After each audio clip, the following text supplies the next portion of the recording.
Bueno, tengo que compartir, a ver.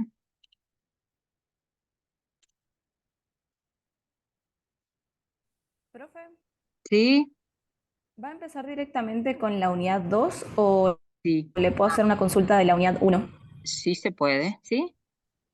Dale. Es que estaba haciendo la ejercitación y me surgieron unas dudas de los Ajá, últimos ejercicios en realidad. sí, decime, a ver. Y es en ¿Quieren, cuanto a las variaciones de punto de paramos la fusión. grabación? Esperen, ¿paramos la No, grabación o no? O, no sé qué dicen. Mira, bueno, como quieras. Bueno, dale, dale, dale. ¿Cuáles son las dudas? A ver. es de cómo es la variación del punto de fusión y de Ujú. ebullición en la tabla periódica y la densidad. Sí. Porque de eso en la presentación creo que quedó en la cátedra, la del 2021 por ahí, y en las últimas diapositivas habla de eso, la tendencia de las densidades, eh, no sé, si no, hagamos, Ahora, si fíjate, ahora creo lo que chequeo, Gaby, sí, si en la unidad está. 1. Sí, creo que está esa presentación, sí, porque estuve mirando, hacia el final viene justamente ese tema. Y viene con valores experimentales de puntos de fusión. ¿Cuál es el eh, ejercicio? es el 13, no, el 15, pero fíjate en la presentación que está eso, porque está el esquema de la tabla El periódica. 15, sí, Ah, yo el 15 lo tengo acá resuelto, pero bueno, eh, fíjate si después de ver la presentación no lo podés sacar, lo damos resuelto. Es ¿No es que cierto, Gaby? ujú. la estuve viendo la presentación, pero no he visto esas diapositivas, al menos no sé, A creo que ver, no están. eh, a ver, tendría que entrar, a ver. eh,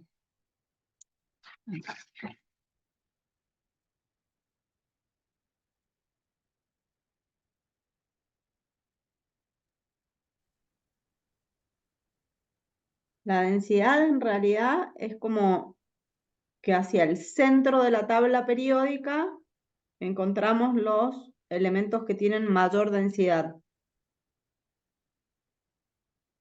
ujú, así es. Entonces, los metales de transición serían aquellos que tienen mayor densidad. Los puntos de fusión Mira, yo ahí van de mayor a... puedo compartir, mira. A ver, Buenísimo. la tengo acá. Estoy mirando donde dice presentación, tema 1, creo. A ver. Acá Máximo dice que en la página 28 del PowerPoint aparece algo. Exactamente, está, sí, ahí lo estoy viendo. A ver, comparto esto.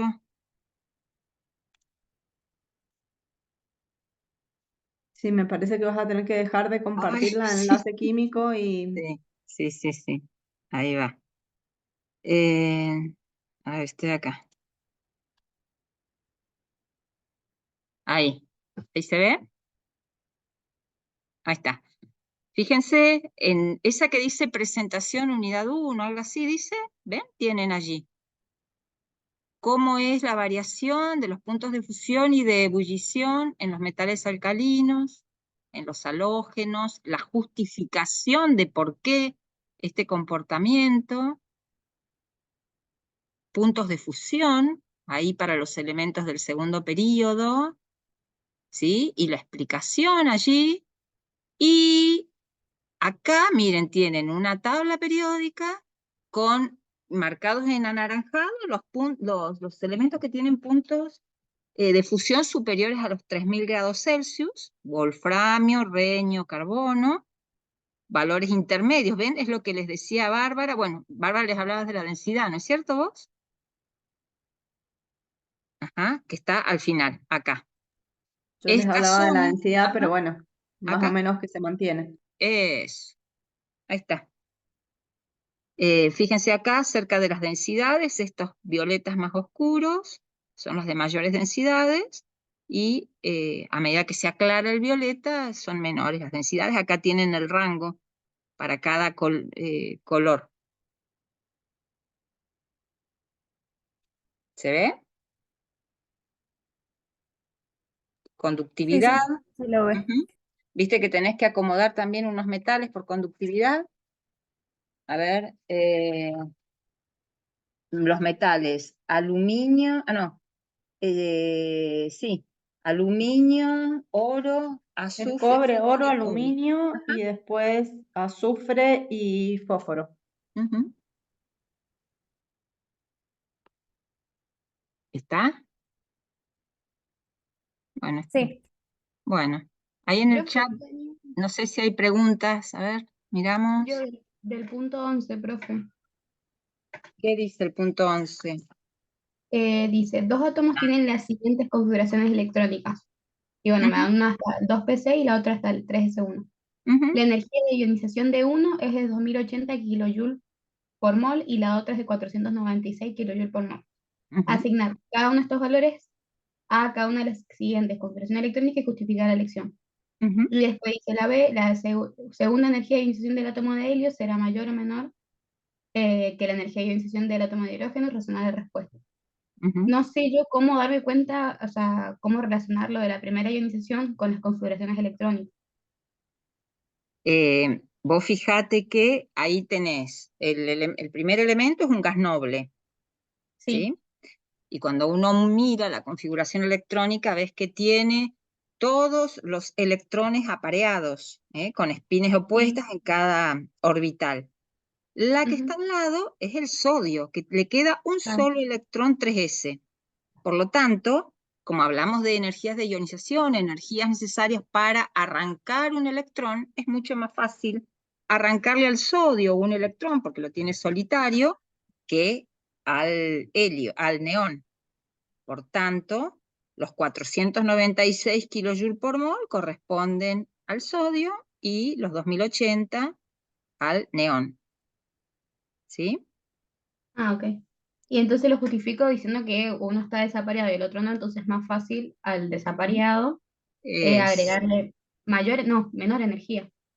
más energía es al que es más difícil, al neón, al gas noble. Ah, claro. Ujú, Ujú. Acordate que los procesos de ionización son endotérmicos. Vos le tenés que entregar energía para hacer el cambio ese, arrancar el electrón. bien. Sí, está ahí, Y entendí. claro, además acordate la tendencia de variación de las energías de ionización en la tabla Claro. periódica. Van Ujú, aumentando, a medida que recorres la tabla periódica, van aumentando de izquierda a derecha. también. Ah, claro, también lo podía ver por eso, entonces. Claro, pero por ahí Claro, sí. es mejor argumentarlo así, pensando qué significa en cada estructura arrancar un electrón. Bien. Y en el caso, bueno, de la segunda vendría siendo más o menos lo mismo. Y Bueno, o sea, la energía de ionicización del átomo de helio va a ser mayor a la del va a ser hidrógeno. mayor. A pesar de tener, fíjate, el átomo de helio, la segunda, o sea, la primera configuración le sacas un electrón y te queda 1s1, igual que el del hidrógeno. ¿Eh? Claro. Entonces, tengo dos átomos con idéntica configuración electrónica, porque es 1s1, pero en un caso tenés un protón en el núcleo, en el caso del hidrógeno, mientras que en el helio tenés dos. Entonces, ¿dónde es más fácil arrancar un electrón? En el hidrógeno. O sea, la segunda energía de ionización del helio es mayor que la del hidrógeno. Ok. Bien. Hola, gracias, profe. Bueno, no sé, Bárbara, ¿querés? No, no, ¿No? no, no, no, no, no. Tendrían que ver lo de la carga efectiva, ¿cierto? Claro, también, sí. Ujú, la carga del núcleo, exacto. Ujú, perfecto. ¿Otra pregunta del práctico anterior? Profe, yo tenía una pregunta del punto 10 de cuál marca no estaba segura, o sea, estaba entre algunos, pero no estaba totalmente segura. Ujú. ¿Qué tenías? Esa de varias opciones y elegir una. Claro. A ver, leemos. Aunque actualmente se conoce con el nombre de energía de ionización al trabajo que hay que desarrollar para extraer un electrón a un átomo, primitivamente se conoció como potencial de ionización debido a que había que aplicarle una determinada diferencia de potencial y por eso se medía en electronvoltios. Esta energía en los periodos cortos no varía linealmente, sino que existe efecto escalera con un máximo en S2, P3 y P6. ¿Se entiende qué quiere decir eso? Es decir, que, por ejemplo, para los elementos del segundo período, hay como un serrucho. Ay, podría buscar a ver, un libro. Así vemos de qué estamos hablando. ¿Les parece? A ver. Digo, si tenés a mano, Gaby, si no, si querés busco acá. Creo que, o sea, estoy con la compu. Estoy. A ver. Ah, Acá, ¿quién sería? El Brown, el Witten. El Witten mira, yo tiene. lo vi el otro día Sí. yo lo vi en el Chang. Ah, Ya sí. te digo, dame un ¿Querés minuto. compartir vos si lo encontrás? Ahí lo busco, si lo encuentro lo comparto. Bueno, mira, yo agarré el Witten, la décima, y a ver, uy, pará. Ah, también el Witten, porque yo a los chicos les puse en la presentación algo que había sacado del Witten, así que también está, en los dos está en realidad. A ver, vamos a buscar. El que primero lo encuentra. Que primero lo encuentra tiene premio.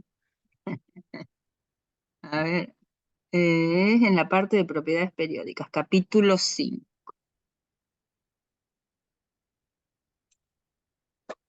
No sé si han visto que que tienen un link a libros digitales.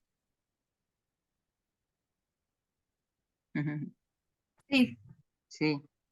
Bueno, úsenlos, la verdad que. Acá está Gaby. Ah, perfecto. ¿Tenés para compartir, Bárbara? Sí, ahí comparto. Dale. Ahí. Ah, me tenés que dejar vos. Ah, bueno. Participantes.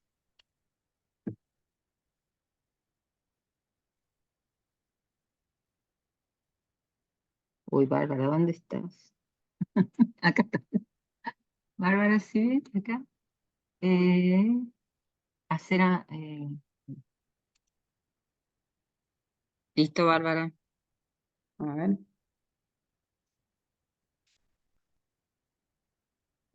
Ahí está. Buenísimo. Bueno, ¿de qué estamos hablando? Dice, habla de los periodos cortos. ¿Cuáles son los periodos cortos de la tabla periódica? Ahí los vemos, ¿sí? El 2, o sea, el 1 es el más cortito de todos, pero el 2 y el 3. Estamos hablando de eso, ¿sí? Y miren los serruchos de los que habla ahí. Esos máximos en S2, que para el segundo periodo, ¿quién sería? Berilio. P3, ¿quién sería? Nitrógeno. Y P6, neón. Y ese comportamiento se vuelve a repetir, fíjense, periodo 3. Magnesio es el S2, fósforo es el P3 y argón es el P6. ¿Lo ven? Bueno, entonces tenemos que ver Sí. entre las opciones que nos dicen cuál nos permitiría justificar ese comportamiento. A ver, los leemos. Dice, los orbitales llenos y semillenos tienen mayor estabilidad. La carga nuclear aumenta hacia la derecha en cada período. Los átomos con espines desapareados tienen menor estabilidad y los orbitales completos pueden dar más fácilmente electrones.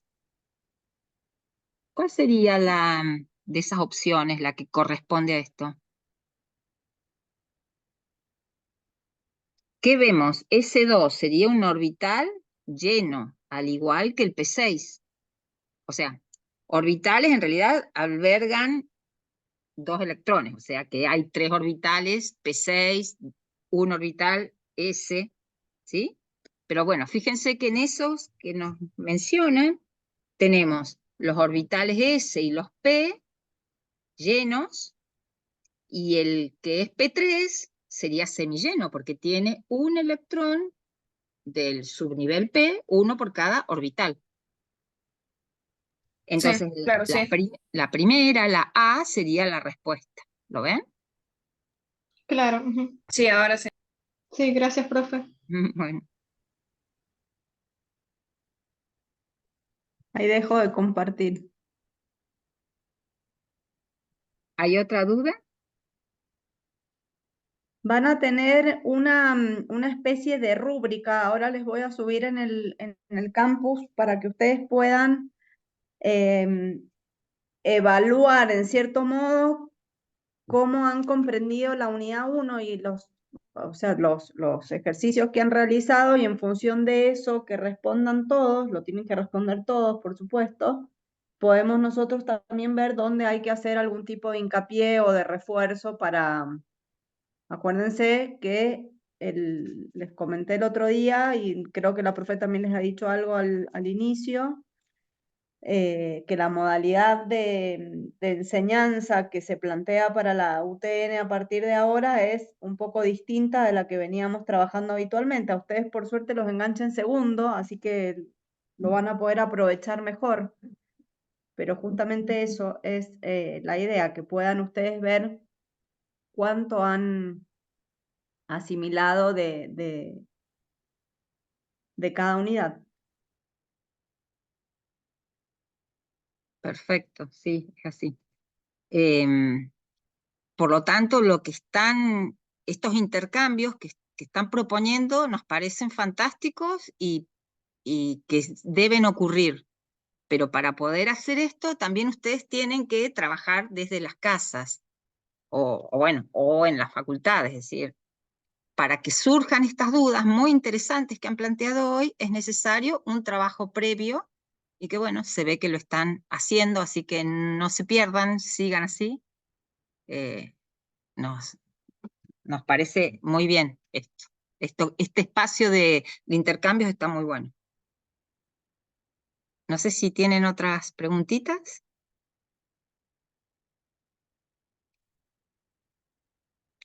Y nos encanta que no se cohíban, ni tengan miedo de hablar. Somos, bueno, al igual que todos los docentes en la UTN, muy receptivos.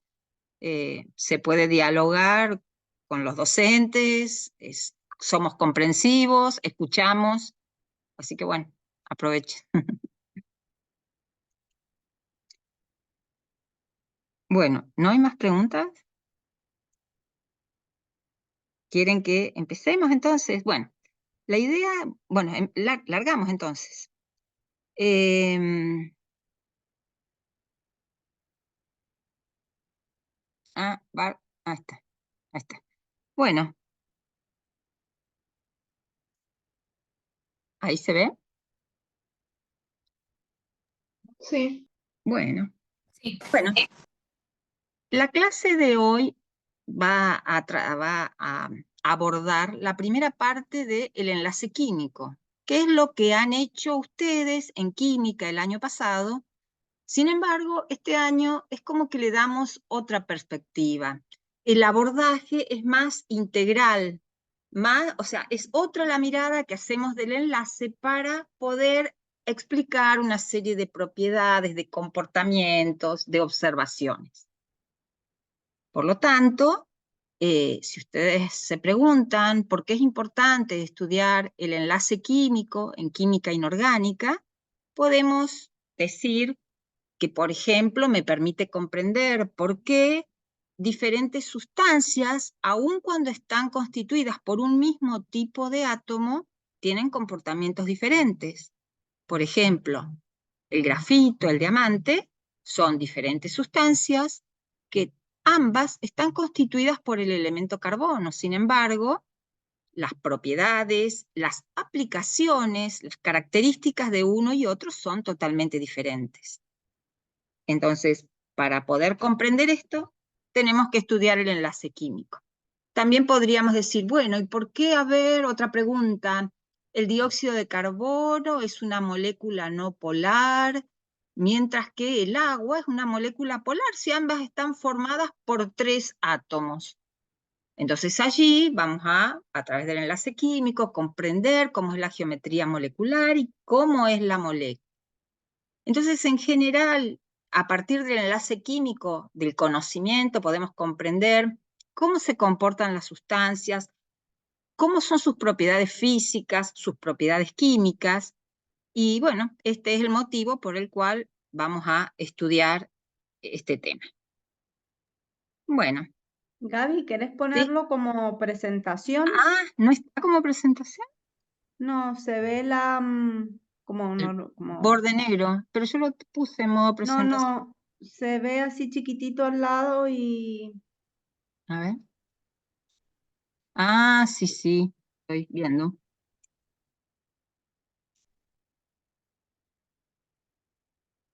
A ver, no sé por qué.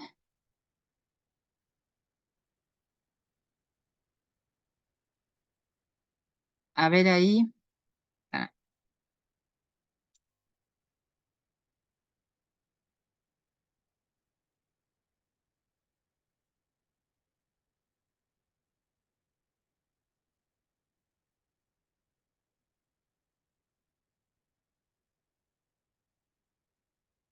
ahí, ¿no?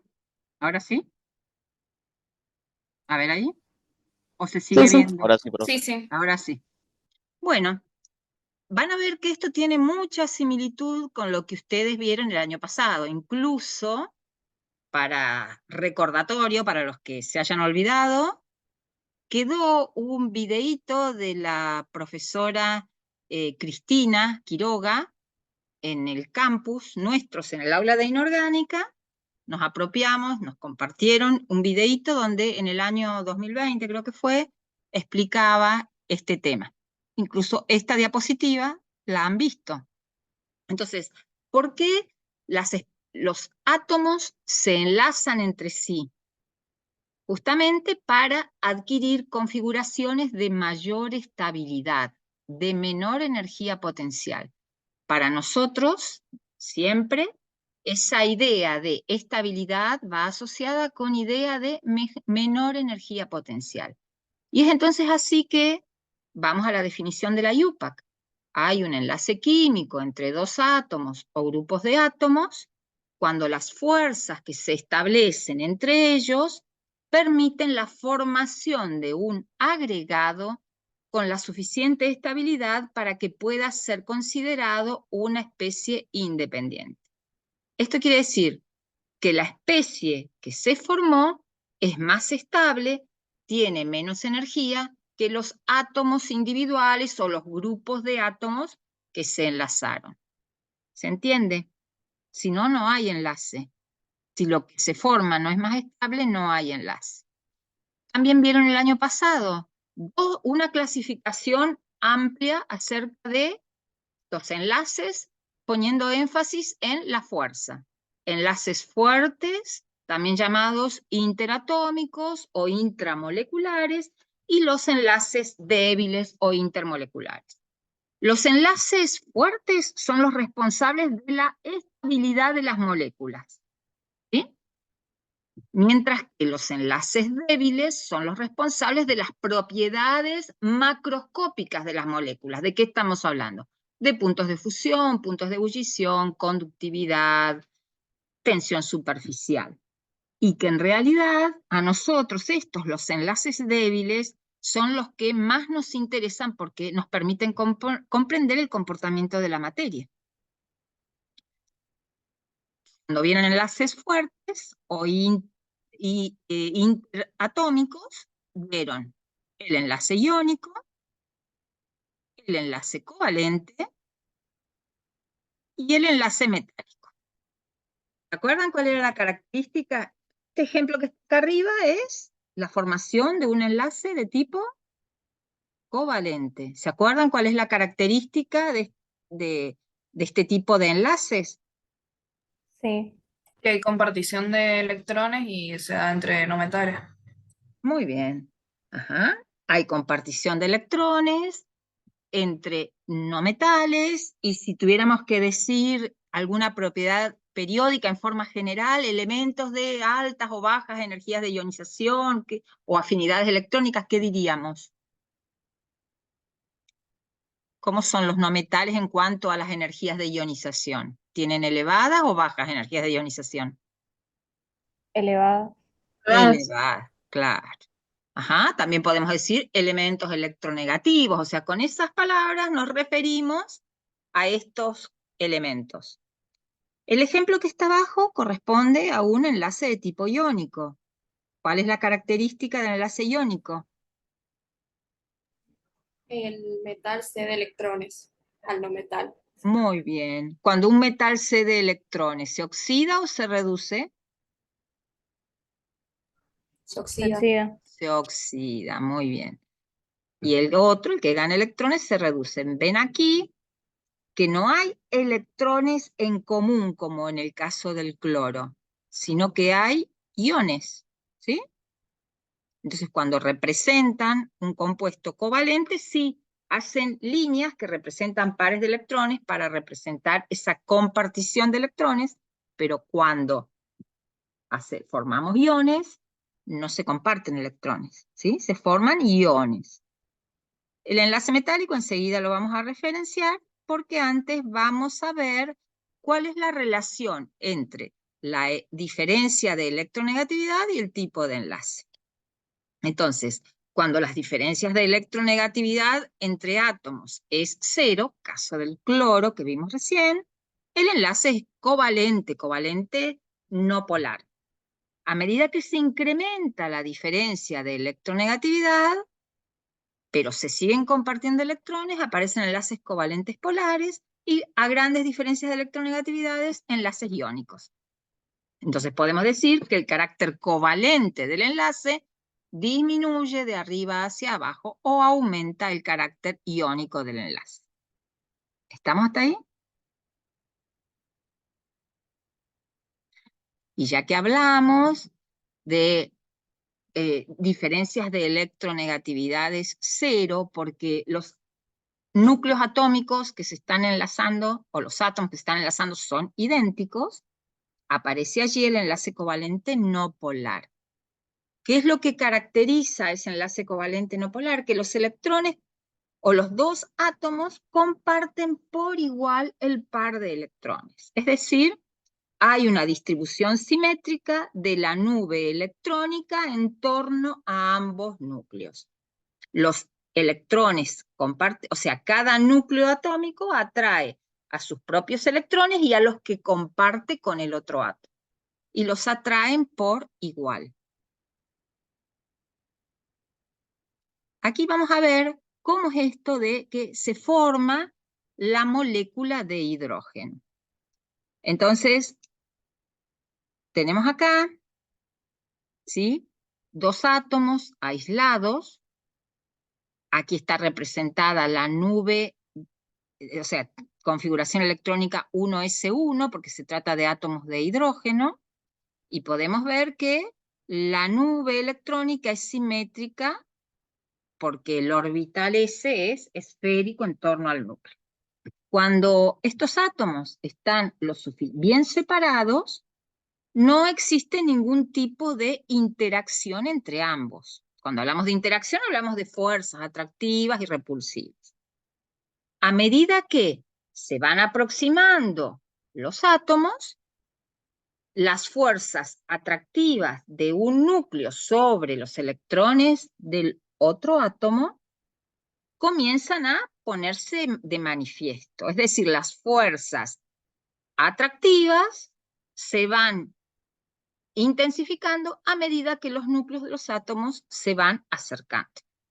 Así vemos que estas fuerzas atractivas, ¿sí?, corresponden a una disminución de la energía. Ven, aquí tenemos en este eje energía potencial y acá distancia internuclear. Entonces, a medida que los átomos se van acercando, se desprende energía, ¿sí?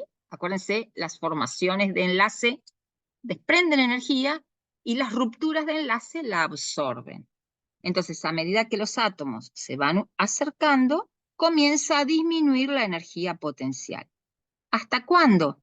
Hasta que se alcanza una distancia entre núcleos, que es lo que después llamamos longitud de enlace, que es la distancia entre los núcleos, que corresponde a un mínimo de energía, que para el caso de la molécula de hidrógeno es de 435 kilojoules sobre mol.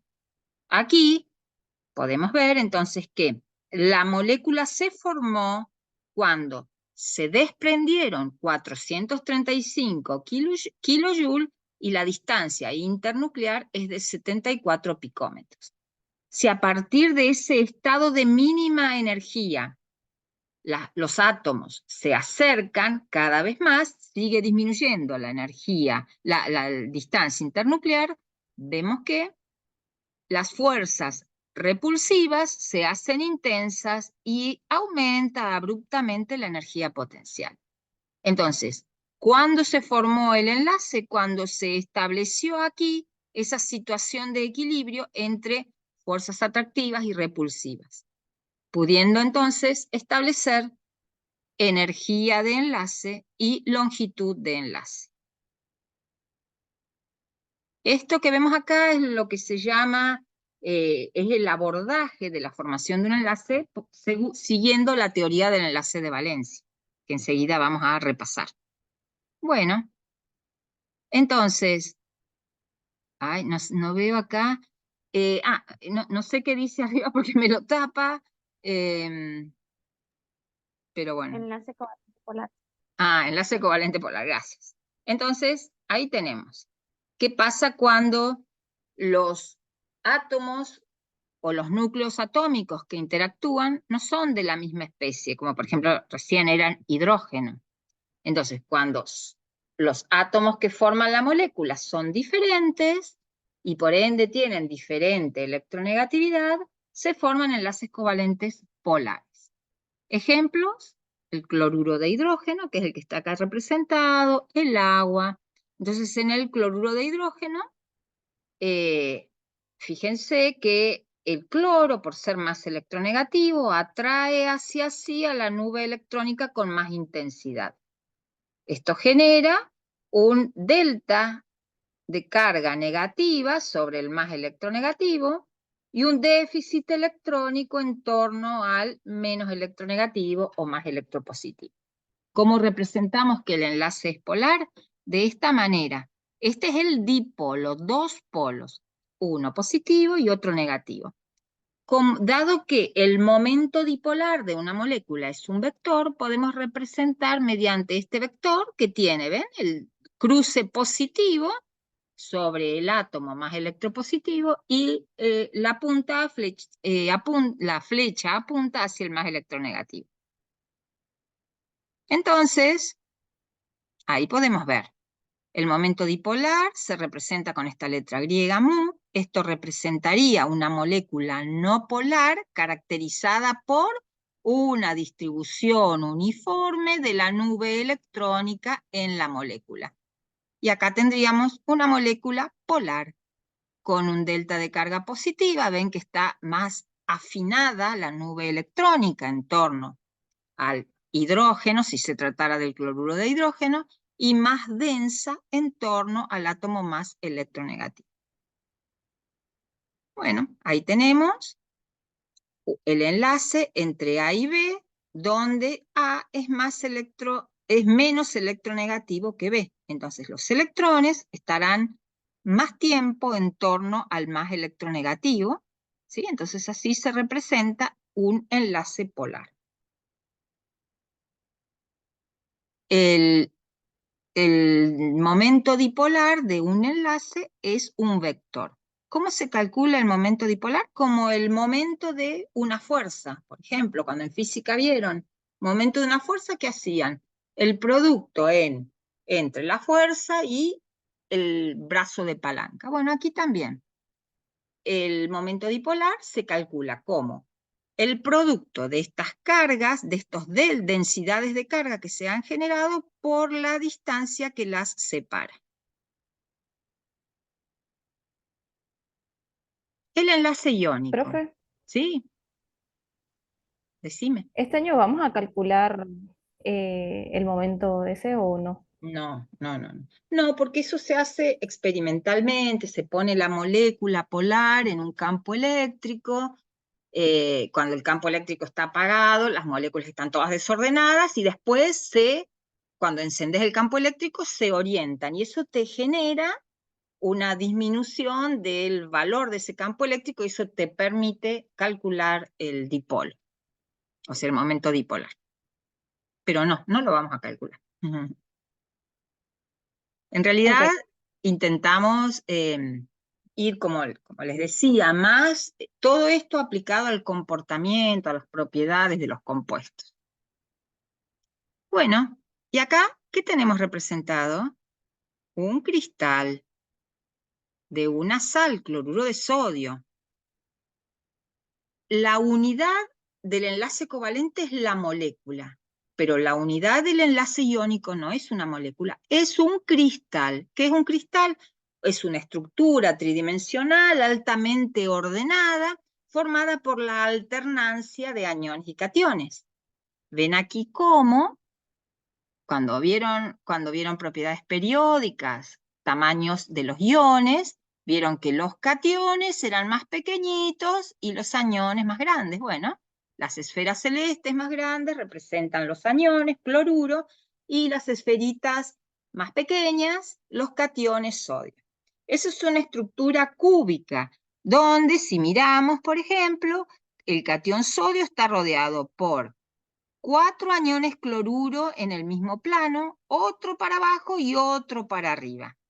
Es decir, cada cloruro se encuentra rodeado por 6 iones sodio y cada ion sodio está rodeado por 6 iones cloruro. Este es el patrón de un cristal de cloruro de sodio. Existen diferentes formas en que cristalizan los compuestos. Tal vez el año pasado, cuando vieron estado sólido, vieron también sólidos, vieron estructuras cristalinas, cómo era la unidad que se repite en el cristal, y vieron diferentes tipos de estructuras cristalinas, centradas en la cara, centradas en el cuerpo, seguramente. No vamos a meternos con eso, pero sí tener en cuenta esto, porque nos va a marcar después el comportamiento de los elementos iónicos, de los compuestos iónicos. Bueno, y acá tenemos, ¿qué sería esto?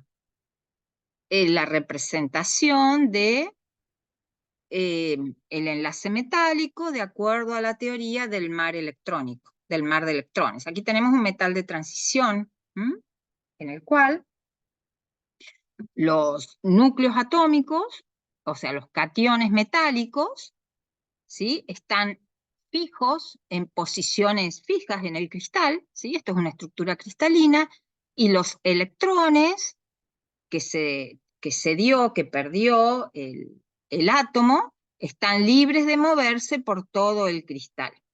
Se dice que esos electrones están deslocalizados, porque a diferencia de electrones localizados, por ejemplo, en el enlace covalente del hidrógeno del cloro, donde los electrones están entre ambos núcleos, son atraídos por ambos núcleos simultáneamente.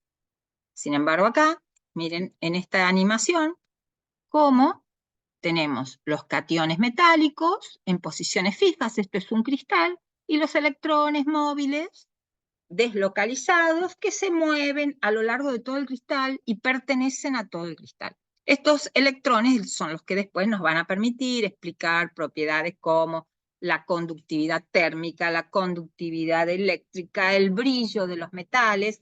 Y además, nosotros, la clase que viene, vamos a postular otras teorías para poder explicar algunas propiedades de los metales que no los explica estos modelos, este modelo del mar de electrones.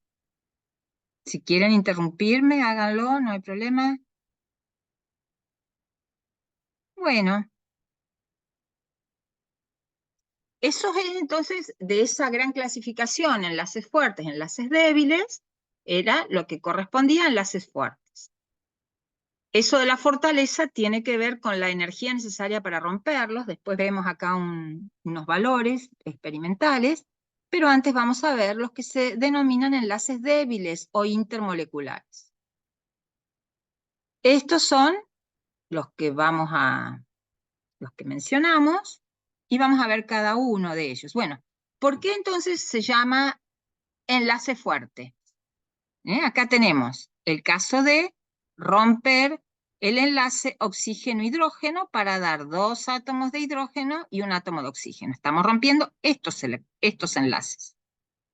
Fíjense que se necesitan 929 kilojoules sobre mol para disociar un mol de moléculas de agua en sus átomos. Sin embargo, la presencia de enlaces débiles se pone de manifiesto cuando quiero, por ejemplo, cambiar de fase el agua al estado líquido y vaporizarla. En este caso, no estoy rompiendo enlaces fuertes como acá, estoy rompiendo enlaces entre las moléculas, que son los que hemos dado en llamar enlaces débiles. Fíjense los valores relativos, por eso se llaman débiles, porque esta sería la energía de vaporización del agua. 40,7 kilojoules sobre mol. Es prácticamente un 5% del valor de la energía de disociar los enlaces en la molécula de agua. Por eso entonces lo de fuertes y débiles tienen que ver con estos valores de intercambios energéticos. Vean que siempre los delta H son positivos.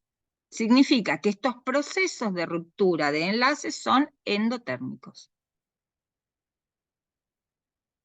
Bueno, veamos por ejemplo, vimos en el listadito de enlaces débiles las interacciones de tipo dipolo-dipolo.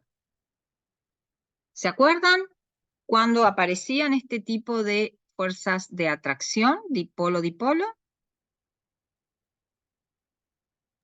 Sí, profe. ¿Cuándo? A ver. ¿Qué sería esto? ¿Qué está representando esto? ¿Una molécula? El momento dipolar y Muy una molécula bien. polar. Una molécula polar, muy bien. Entonces, los dipolos, las interacciones de tipo dipolo-dipolo se deben a las atracciones entre los delta de cargas positivos de una molécula y los delta de cargas negativos de la otra. Acá muestra distintos tipos de alineamientos de las moléculas, así con esa configuración, cabeza-cola o antiparalela que tampoco le hace, ¿no? Lo importante es que sepan cómo las moléculas polares se ordenan, se ubican de cierta manera para que las fuerzas atractivas sean máximas y las repulsivas sean mínimas. Estas fuerzas son efectivas a distancias cortas. Hay un tipo particular de interacción dipolo-dipolo que es la que llamamos puente de hidrógeno, que es muy importante que puedan identificarla. Los puentes de hidrógeno son comunes cuando el hidrógeno se enlaza a átomos muy electronegativos, como nitrógeno, oxígeno o flúor, que además de ser muy electronegativos, son pequeñitos. Entonces eso permite una buena aproximación entre estos átomos. ¿Cómo me doy cuenta que una especie puede formar enlace puente de hidrógeno? Siempre, bueno, en este caso, el fluoruro de hidrógeno, ¿sí? La molécula tiene hidrógeno unido al átomo electronegativo. Este átomo, ¿sí? Se enlaza por puente de hidrógeno con el átomo de hidrógeno de otra molécula. Entonces, los miramos porque el hidrógeno se encuentra entre dos átomos electronegativos, a uno enlazado por el enlace covalente y al otro por el enlace puente de hidrógeno. Y estas redes, ¿sí?, de interacciones por puente de hidrógeno determinan que estas especies tengan elevados puntos de ebullición, elevados puntos de fusión, es decir, es un enlace dentro de los intermoleculares de los más fuertes y que se requiera mucha energía para romperlos. ¿Y acá? ¿Qué será esto que tenemos acá a la izquierda? ¿Qué les parece? Algo ordenado, y acá las mismas moléculas desordenadas. ¿Por qué será así? Por un cambio de fase puede ser. Claro, esta fase ordenada corresponde al agua, al estado sólido, y esta otra al agua, al estado líquido. Algo a tener en cuenta. Cuando acá, por ejemplo, este átomo de hidrógeno, ¿sí? Es el que cede el puente, o sea, pone su identidad para el enlace. El que recibe es el oxígeno, pero tiene que tener pares de electrones sin compartir para recibir el puente de hidrógeno. Eso es muy importante, ¿sí?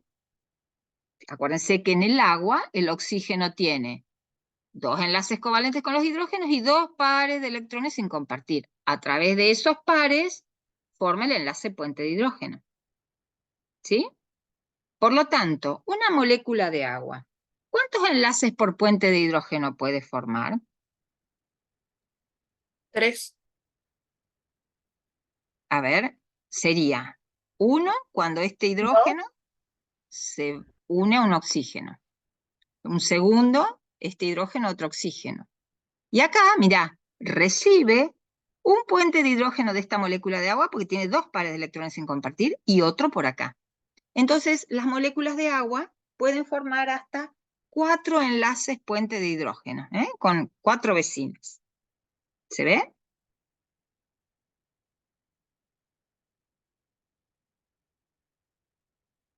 Bueno.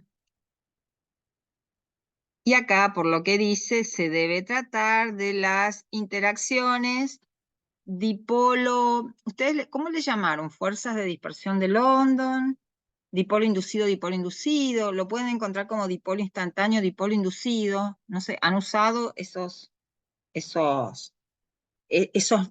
designaciones para interacciones entre moléculas no polares. Sí, Solo sí, dipolo cualquiera de los Sí. nombres. Sí. Muy Dipolo bien. inducido, dipolo inducido. Bueno, entonces, si miramos, esta molécula no polar tiene una distribución simétrica de la nube electrónica, pero los electrones son móviles, por lo tanto, puede ocurrir que en un instante esa nube o los electrones se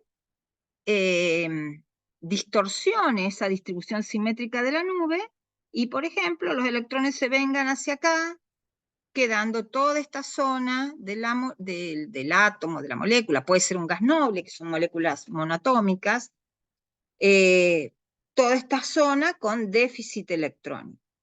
Entonces se ha generado un dipolo instantáneo por la misma dispersión o distorsión de los electrones que son partículas móviles.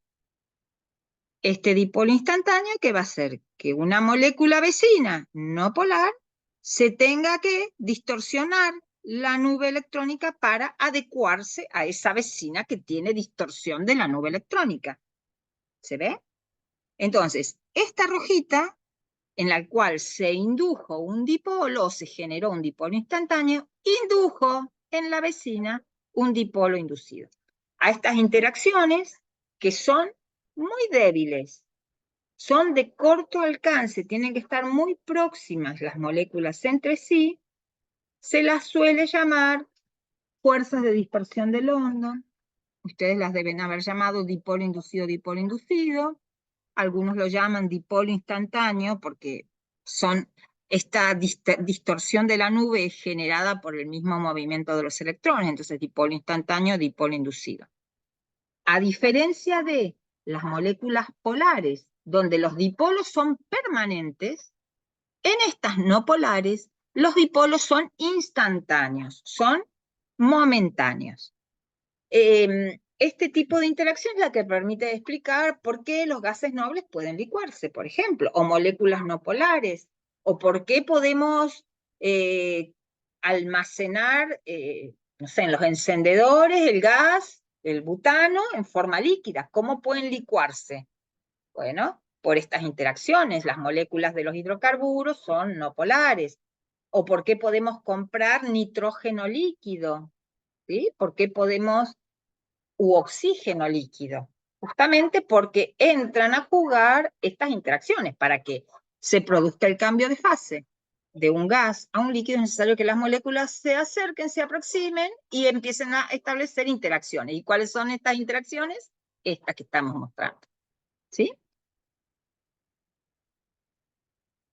Y bueno, también podemos inducir dipolos por la presencia de un catión. Entonces, a este catión, molécula no polar, hará que la molécula no polar se distorsione la nube electrónica para adecuarse a esta carga positiva próxima, y la interacción se llama ion dipolo, ion dipolo inducido. También puede ser un anión, ¿sí?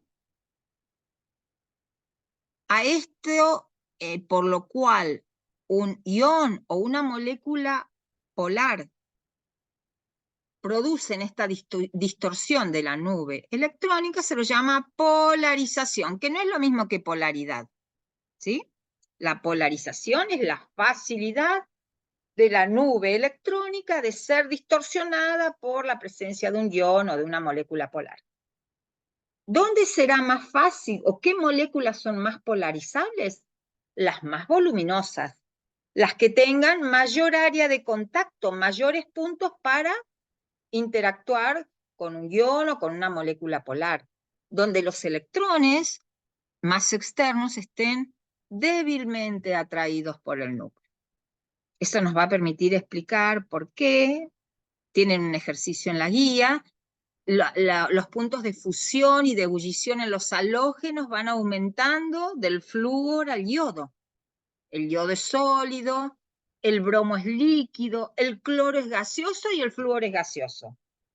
¿Y qué tiene que ver con la intensidad de este tipo de interacciones dipolo inducido, que son más intensas en el yodo? ¿Por qué? Porque el yodo es más polarizable. ¿Por qué? Porque es más grande, tiene más niveles de energía, los electrones están más alejados del núcleo, más sueltos, más fácil de distorsionar la nube electrónica. Como les decía, también esta polarización de una molécula no polar puede lograrse por la proximidad de una molécula polar. ¿Sí?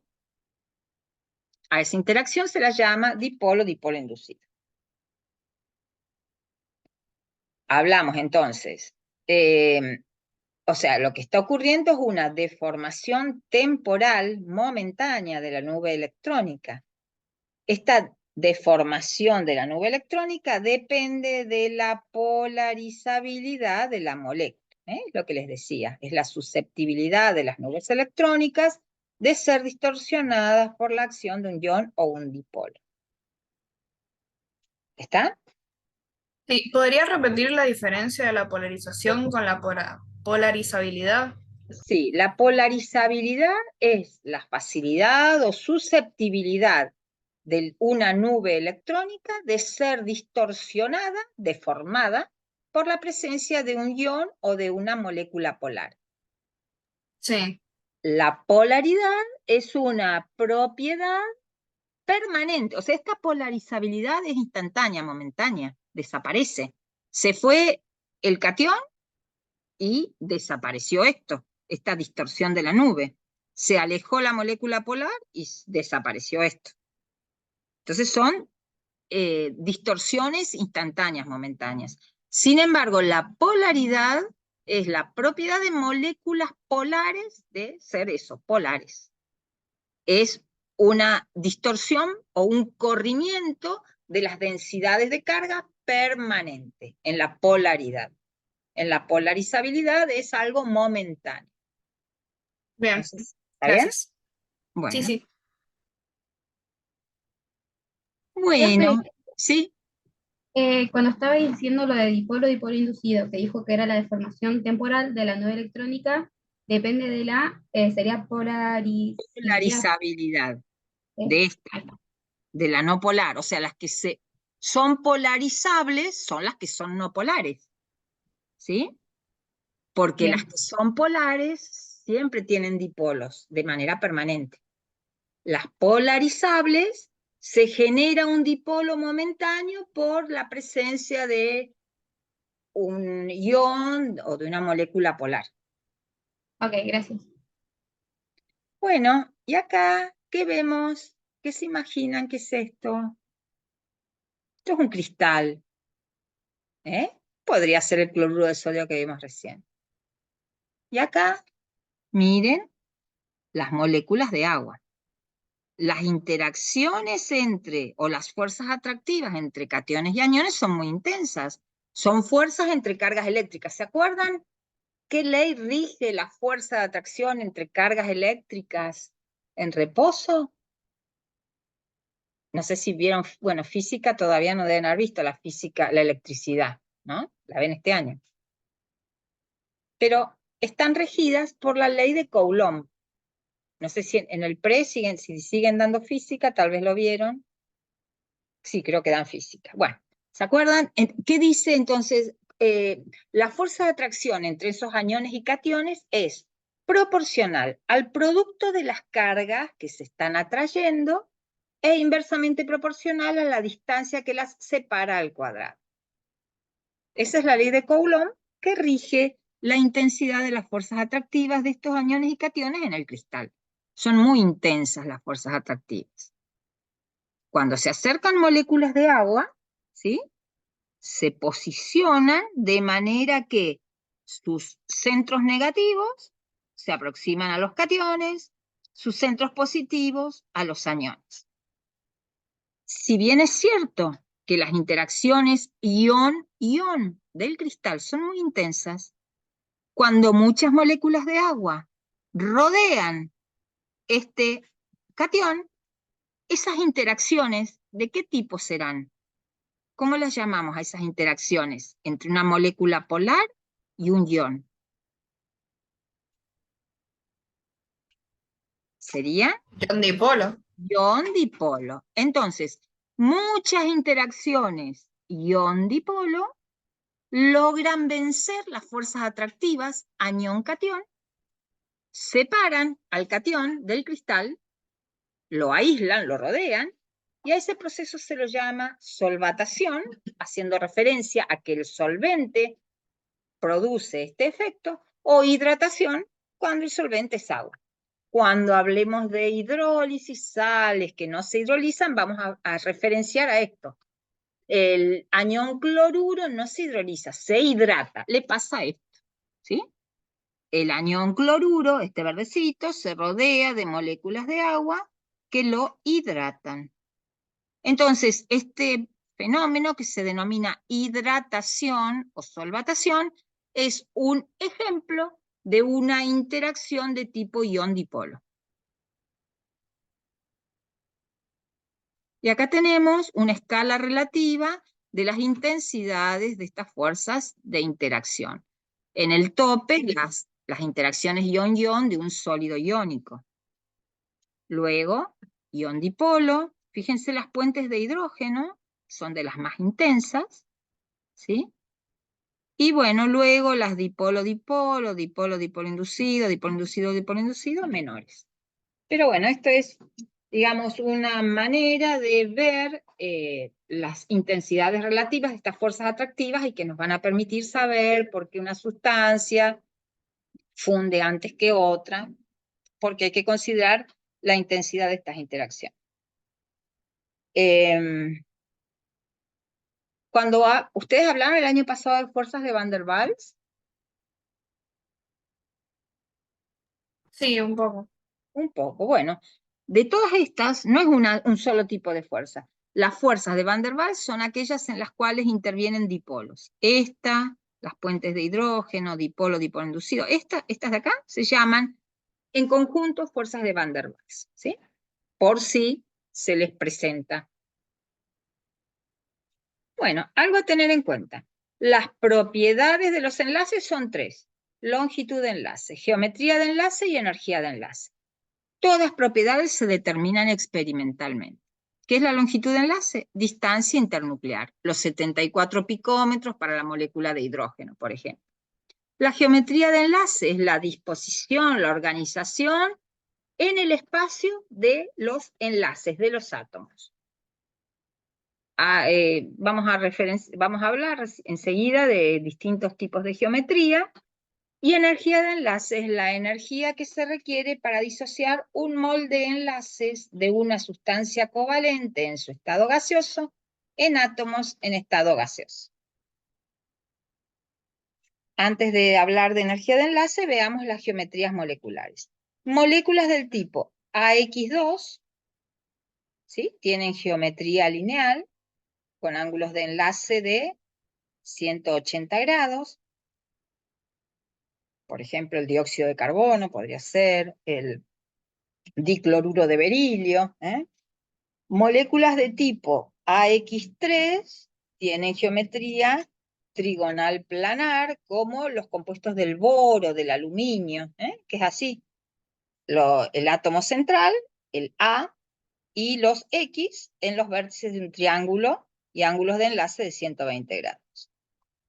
Moléculas de tipo AX4, como metano, tienen geometría molecular tetraédrica, y hay otras bipiramidal trigonal, que ustedes el año pasado no han visto, pero bueno, fíjense que tiene esta base, o sea, tiene 4 átomos en este plano, uno para arriba y otro para abajo. Ejemplos de estos, a ver, de este sí me acuerdo. La octaédrica, el hexafluoruro de azufre, azufre acá, y 6 átomos de flúor en los vértices. Y esta, ya sé, el pentacloruro de fósforo. Ahí está. Fósforo y los 5 átomos de cloro. Como modo de ejemplo. Ustedes en los libros tienen muchos más ejemplos. Y ya que estamos, Hexafluoruro de azufre, potente gas de efecto invernadero, Gaby. Les digo yo. el hexafluoruro de El azufre. hexafluoruro de azufre. Wow. Sí, bueno. Cuando empecemos a ver los grupos de la tabla periódica, la verdad que es apasionante lo que vamos a aprender y todos casos actuales, ¿no? Porque bueno, le damos siempre esa orientación, entonces vamos a hablar del litio y en fin, para cada grupo vamos a poner siempre énfasis en temas de actualidad que ustedes no pueden dejar de conocer, porque muchas veces se les pide una opinión y no saben ni de qué les están hablando. Bueno, y acá tenemos esto, energía de enlace, ¿sí? Es la energía necesaria para disociar un mol de enlaces en moléculas gaseosas en átomos al estado gaseoso. ¿Se acuerdan que habíamos visto? Fíjense, cuando hablamos de energía de formación, se desprendían 435 kilojoules sobre mol, que era la parte más baja de la curva de energía potencial versus distancia internuclear. Y acá vemos que la ruptura es endotérmica, delta H mayor que 0. ¿Qué pasa en el caso de moléculas que tengan más de un mol de enlaces? No sé si el año pasado hicieron esta diferenciación, pero en lugar de hablar de energía de enlace, que es para un mol de enlace, se habla de energía de disociación del enlace. Entonces, la molécula de agua tiene 2 enlaces oxígeno-hidrógeno. Para disociar un enlace oxígeno-hidrógeno, o sea, un enlace entre el OH y el hidrógeno, se absorben 502 kilojoules, y para disociar el otro mol de enlaces en el OH, se requieren 427 kilojoules. Aplicando la ley de Hess, que vieron ustedes en termoquímica, el proceso total puede concebirse como la suma de estas etapas, y el cambio energético total también es la suma de los cambios de energía de las etapas. Pero cuando ustedes van a un libro, ¿qué encuentran? Y hablan de energías de enlace promedio, oxígeno-hidrógeno en el agua. Entonces, ¿cómo se saca ese promedio? Este valor total, delta H de disociación, dividido el número de mol de enlaces. Entonces, ustedes van a encontrar en tablas que la energía de enlace oxígeno-hidrógeno en el agua es de 464,5 kilojoules por mol. Y sale justamente de acá. Bueno, y ya adentrándonos en la última parte, vemos las teorías de enlace. Una teoría vale cuando está de acuerdo con las observaciones experimentales. Así como cuando vieron estructura de la materia, fueron viendo diferentes teorías que fueron evolucionando y modificándose a medida que se iban descubriendo nuevas cosas. Con las teorías de enlace también ocurrió una evolución de las teorías, pasando desde el modelo, ¿sí?, del átomo de Lewis, de modelos de puntos, y empezar a abordar el concepto de la mecánica cuántica y de orbitales que da lugar a estas otras teorías. Entonces ustedes el año pasado vieron la de Lewis, la de repulsión del par electrónico en la capa de valencia y la de teoría del enlace de valencia. Hoy vamos a revisarlas rapidito, pero vamos a dejar para la clase que viene la teoría del orbital molecular, que es importante, si bien es media abstracta, pero cuando ustedes estudian en química analítica, equipos para hacer determinaciones experimentales, muchas de ellas, el factor que produce perturbaciones en las moléculas para las cuales estoy haciendo las determinaciones, modifican estos orbitales moleculares o afectan o alteran estos orbitales moleculares, por eso es importante que lo veamos. Bueno, pero siempre tener en cuenta, ¿se acuerdan? Para que se forme un enlace, tiene que haber un choque, ¿sí? O sea, los enlaces son resultados de las colisiones que se llaman eficaces. De esto hablaron cuando vieron cinética química, ¿sí? Se producía un enlace químico, ¿sí?, o una reacción química cuando se producían colisiones o choques eficaces. Lo mismo ocurre, se forman enlaces químicos cuando ocurren choques que tienen dos características: un valor mínimo de energía, ¿sí?, y una orientación adecuada. Vamos entonces a revisar la teoría de Lewis. Esta es muy simple, fue la primera. Los electrones, los de valencia, ¿qué son los electrones de valencia? Los del último nivel son los responsables de la formación de enlaces entre los átomos. Esos electrones de valencia se pueden compartir y aparecen enlaces covalentes, se pueden ceder o ganar, dando lugar a compuestos iónicos. ¿Y cuál es? ¿Por qué los átomos ganan o pierden o comparten electrones? Para adquirir configuraciones especialmente estables. ¿Qué predice la teoría de Lewis? Que la configuración estable es la del octeto de electrones, ¿sí? Esta es la de repulsión, ¿sí? Entonces, la del octeto de electrones. Pero, ojo, esta idea de Lewis vale solo para los elementos representativos, ¿sí?, que adquieren configuraciones de octetos de electrones. Eso no ocurre con elementos de transición, por ejemplo. La otra teoría que vino el año pasado fue la de repulsión del par electrónico en la capa de valencia. ¿Y qué vieron? Que los pares de electrones que se encuentran ubicados en torno al átomo central se orientan de manera de que la separación entre estas regiones de densidad electrónica sea la máxima posible. Es decir, que las fuerzas repulsivas sean mínimas, ¿sí? De esta manera, sí, bueno, esta teoría es muy útil para predecir la geometría de moléculas y iones. Siempre la usamos a esta teoría de repulsión como un complemento de la teoría de Lewis. Supónganse que tenemos el amoníaco. El amoníaco, el nitrógeno, átomo central, tiene 5 electrones en su último nivel. Está en el grupo 15. Entonces tiene uno por acá, otro por acá, otro por acá, van 3, y un par de electrones sin compartir. ¿Sí? Entonces, estos electrones que estaban en orbitales sueltos, acuérdense 2p3 en la configuración del nitrógeno, ¿sí?, se aparean con el electrón 1s del hidrógeno. Y acá tenemos la estructura de Lewis. Algo a tener en cuenta es que no hacemos diferencia entre electrones que vienen del nitrógeno, electrones que vienen del hidrógeno. Son todos iguales. O sea, no hacemos ni cruces, ni puntos, ni rayas, ni cuadrados para identificar de dónde vienen los electrones. ¿Sí? Habrán visto en los libros que en ningún momento hay representaciones diferentes para la procedencia de los electrones. Entonces, en torno al nitrógeno hay 4 zonas de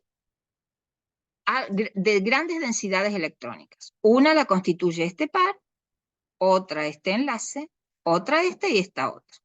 ¿Cuál es la geometría que me proporciona la separación máxima entre esas zonas electrónicas? La tetraédrica. Esto es un tetraedro, ¿sí? Es un cuerpo que tiene 4 caras triangulares. Entonces, en uno de los vértices del tetraedro se ubica el par de electrones solitarios, sin compartir, y en los otros vértices los átomos de hidrógeno. Hablamos de una geometría electrónica tetraédrica, pero la geometría molecular, que es a la que siempre hacemos referencia, es piramidal triangular. La geometría molecular es la que incluye a los átomos, ¿sí? Si le saco esta parte de arriba, me queda esta pirámide de base triangular. Entonces, piramidal triangular. Entonces, geometría molecular piramidal triangular. ¿Será polar la molécula de amoníaco? ¿Qué dicen? Sí, es polar. Es polar. Muy polar. Los dipolos de los enlaces, ¿en qué sentido apuntan? Del hidrógeno al nitrógeno. Y si a eso, o sea que hay una resultante que va hacia arriba. Y esa resultante se potencia con este par de electrones sin compartir. Entonces, el vector momento dipolar de esta molécula va así hacia arriba. Es una molécula que puede formar enlace puente de hidrógeno, porque tiene hidrógenos unidos a nitrógeno, puede recibir el enlace puente de otra molécula de amoníaco a partir de este par de electrones sin compartir. Bueno, y por último, la teoría del enlace de valencia. Esa teoría del enlace de valencia la vimos puesta o sea, la vimos de manifiesto cuando vimos cómo se formaba la molécula de hidrógeno, ¿sí? ¿Y cuáles son las hipótesis, los principios que rigen esta teoría? Los electrones de una molécula, ¿sí?, ocupan los orbitales atómicos de los átomos individuales, ¿sí? Es decir, los átomos, los orbitales atómicos siguen siendo de los átomos. Los átomos al unirse aparean sus electrones y traslapan o solapan sus orbitales. Los electrones responsables del enlace se encuentran en esa región de solapamiento con espines opuestos y son atraídos simultáneamente por ambos núcleos. Esto es lo que mantiene unidos a los átomos y se forma un enlace covalente. Esta teoría es muy interesante porque me permite visualizar cómo se forman los enlaces, cuáles son los electrones que participan en el enlace. Esta teoría, que es la del enlace de valencia, puede abordarse considerando hibridación de los átomos, orbitales híbridos, o sin hibridación. O sea, hay ejemplos de moléculas en las cuales no es necesario recurrir al concepto de hibridación. Por ejemplo, para la molécula de cloro, los que se solapan son los orbitales 3p. En esta región, en que están superpuestos los orbitales, se ubican los electrones de enlace de espines opuestos y que son atraídos simultáneamente por ambos núcleos. O acá tenemos el cloruro de hidrógeno, en el cual se produce el solapamiento de un orbital 1s del hidrógeno con un 3p del cloro. Sin embargo, hay veces en que es necesario recurrir al concepto de hibridación. Ayer en Orgánica vieron hibridación el martes de compuestos orgánicos. Yo creo que han visto esto, ¿o no? ¿Puede ser? No, no alcanzamos. Ah, No. mira vos. Bueno, entonces les gano de mano y se los explico y lo repasamos porque ustedes ya lo saben. Supónganse, este es el metano. Metano es carbono, hidrógeno 4. ¿Sí? Entonces, si nosotros vamos al estado basal del carbono, la configuración de los orbitales del carbono es 1s2, que no aparece porque en estos enlaces intervienen los electrones del último nivel, del nivel 2. Entonces 1s2, eso fuera, 2s2, 2p2. ¿Cómo hace este carbono para unirse con 4 átomos de hidrógeno y formar metano? Con esto es imposible, ¿sí? Como mucho podría este electrón aparearse con uno de un hidrógeno, este con otro, podríamos de última que alguien, no, pero no más que eso. Entonces recurrimos a esta idea de la generación de orbitales híbridos. Los orbitales híbridos se generan por la promoción de un electrón de un nivel de energía a otro y posterior mezclado.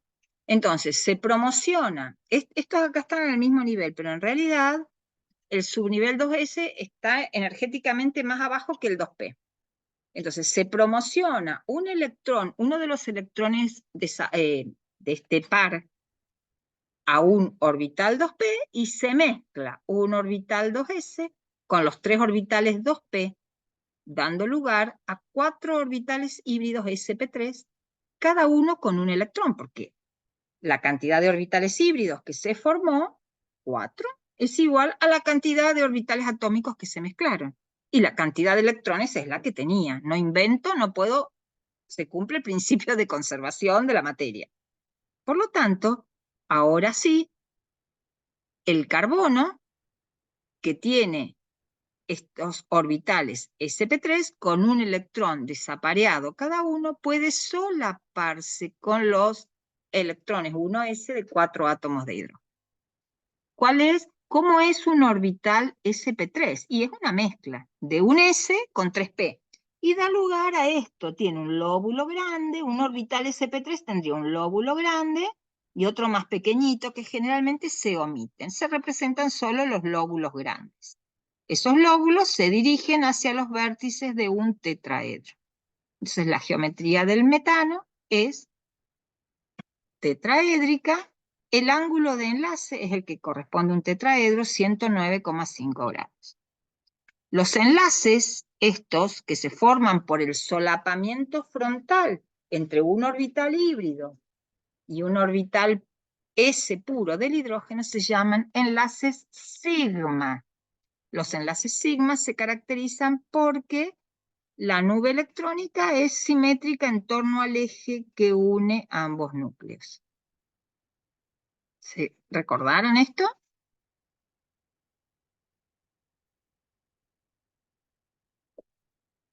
Bueno, Sí, más o menos. más o menos. Uy, vamos a tener que, en orgánica los vamos a usar mucho, y acá también, porque esto me marca la geometría molecular. Entonces, esta molécula metano tiene, los enlaces son polares o no polares, enlaces carbono-hidrógeno. El carbono tiene electronegatividad 2,5, el hidrógeno 2,1, son polares, débilmente polares. Sin embargo, la molécula es no polar. A pesar de tener enlaces polares, la molécula es no polar debido a esta geometría simétrica donde los dipolos de enlace, los vectorcitos, la resultante es nula. Por eso es tan importante esto de la geometría molecular y que la explicamos mediante esta idea. No es que, son teorías, no es que los electrones estén saltando, se cambia la disposición de ángulos de 90 grados de los orbitales P a estos de 109,5. En realidad, lo experimental que me dice, y el metano es una molécula no polar y los ángulos de enlace son 109,5 grados. Esto original no me sirve para explicarlo. Entonces sale esta teoría de la hibridación. Pero es todo para, no es que alguien vea que los electrones saltan, se promueven, se mezclan los orbitales, eso no se ve.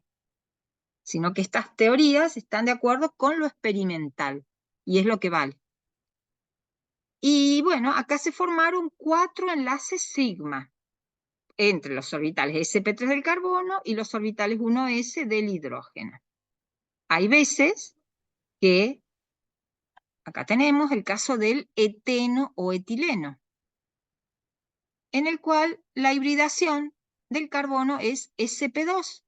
Se mezcla un orbital, se mezcla el orbital 2s con dos de los orbitales 2p, dando lugar a 3 orbitales sp2, y me queda un orbital p puro, en el cual se aloja el cuarto electrón. ¿Cómo es la geometría de estos orbitales híbridos? Es trigonal plana. ¿Ven? Esto verde, este es el núcleo del carbono, un orbital sp2, otro y otros. 3 orbitales sp2, se mezclaron 3 orbitales puros, se obtuvieron 3 orbitales híbridos. Y quedó un orbital p puro, ¿sí?, perpendicular al plano de los orbitales híbridos, que aloja un electrón. ¿Y esto qué me permite? Y que cuando se unen 2 átomos de carbono para formar un doble enlace, como en el eteno, además de producirse el solapamiento frontal, el enlace sigma, entre un sp2 de un carbono y un sp2 del otro sigma sp2 hidrógeno y otro acá, igual para acá, se forma un doble enlace que se llama enlace pi, debido al solapamiento lateral de los orbitales p puros. Lógicamente, este solapamiento frontal es mucho más fuerte, más compacto que uno lateral. Por lo tanto, este enlace pi es mucho más rápido, más fácil de romper que un enlace sigma. Aquí vemos cómo el enlace pi, aquí, consta de 2 partes, que se ubica, tenemos la molécula plana, el eteno, y el orbital p por encima y por debajo del plano de la molécula. Y tenemos también el ejemplo de la hibridación sp para el caso del etino, o acetileno.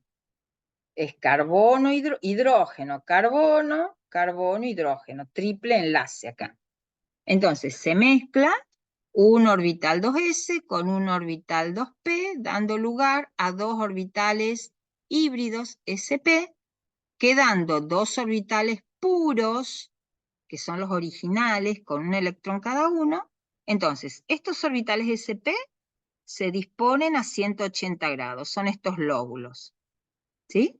Entonces, aquí hay un enlace sigma formado por el solapamiento frontal del sp de un carbono con el sp del otro. Aquí hay otro enlace sigma, sp del carbono con s del hidrógeno, igual para acá. Pero al carbono le quedaron estos orbitales p puros. Este formado por 2 lóbulos, bilobulares son los orbitales p puros, y este otro. Igual acá. Entonces se produce el solapamiento lateral de este orbital 2p con este otro, o sea, los que están paralelos, y estos que van hacia atrás, y así se genera el triple enlace carbono-carbono. De los 3 enlaces carbono-carbono en el etino, uno es sigma, este, y los otros 2 son pi. Bueno, Profe, ¿sí? los enlaces pi son los que serían con los que tienen un solo electrón, o ¿a qué se refiere? Porque Son 2 no electrones. entendería el ejemplo. Los enlaces pi se forman por solapamiento o superposición lateral de orbitales p puros, pero tiene que tener un electrón, ¿sí? Claro. O sea, cada enlace tiene 2 electrones, siempre. ¿Está Claro, bien? y los sigmas son los frontales, ¿no? Este Ok. sigma, este otro y este. Ujú. Y estos, que también hay un par de electrones, porque son estos. Lo que pasa es que la nube pi no está confinada acá entre 2 núcleos atómicos, sino que está por encima y por debajo del plano. Es toda una región, porque acuérdense que acá no hablamos más de órbitas, hablamos de orbitales, hablamos de regiones del espacio con gran probabilidad de encontrar el electrón. Entonces, por eso bueno, no sé si había acá, acá en este del eteno, bueno, en este, se ve, así es el enlace pi.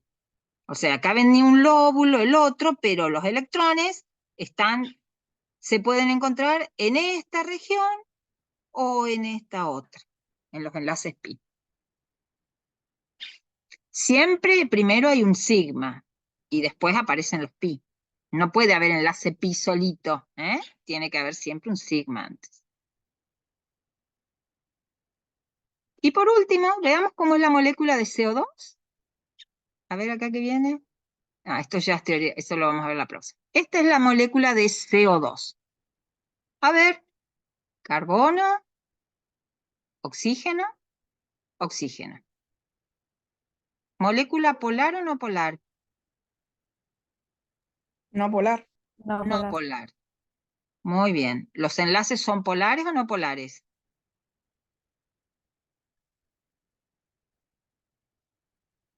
Hay diferencia de electronegatividad, ¿no es cierto?, entre carbono y oxígeno. Entonces hay un dipolo de enlace del carbono a este oxígeno, otro en la misma línea, pero sentido opuesto. Se anulan, porque la molécula es lineal. Entonces vamos a explicar todo esto a partir de esta teoría del enlace de valencia. ¿Qué hibridación? Fíjense que hay dobles enlaces. Un sigma, un pi, no importa si sigma este o este, lo mismo. Y otro sigma y otro pi. Entonces, este carbono, para ser lineal, tiene que tener hibridación SP, que son estos lóbulos amarillos. Geometría lineal, 180 grados ángulo de enlace. Pero al carbono, cuando se hibridiza SP, le quedan 2 electrones en orbitales p puros. Un electrón en este p puro, y este que está a 90 grados, otro electrón. Y acá vemos los oxígenos, este tal vez se ve mejor. Se les ocurre, a ver, para que haya un doble enlace, tiene que haber un electrón en un orbital p puro, en el oxígeno. Estos azules son orbitales p puros, ¿sí? Con un electrón. Este es p puro, este es p puro, este que está así inclinado también es p puro. Entonces vemos acá el oxígeno, que tiene 3 orbitales híbridos, los verdes. Serán sp2. ¿Ven que están orientados hacia los vértices del triángulo? Entonces tenemos, y a este le pasa lo mismo, lo que pasa es que está rotado para que este orbital p puro se pueda solapar con uno paralelo. Entonces, como el de acá está así hacia atrás, en el eje de la Z, o no sé cómo le quieren llamar, él también está rotado. Por eso acá tal vez se ve más fácil, pero lo mismo ocurre acá.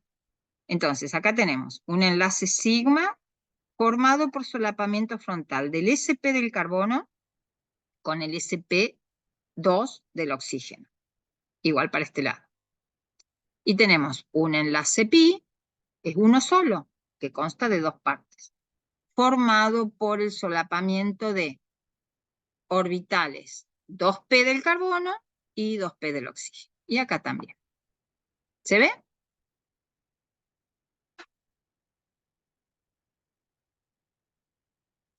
Bueno, esto sería Sí. todo, ¿sí? ¿Quieren hacer alguna pregunta?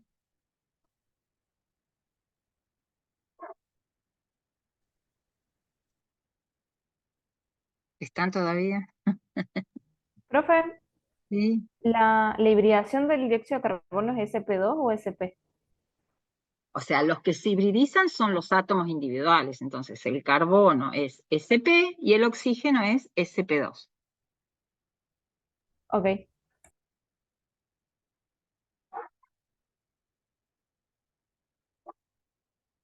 Bueno, ¿les parece que dejamos de grabar? Y bueno, vemos si hay alguna pregunta. ¿Ahí dónde Sí, estaría? profe, la diferencia entonces que teníamos de los enlaces pi y los sigma es que los pi es como si estuviesen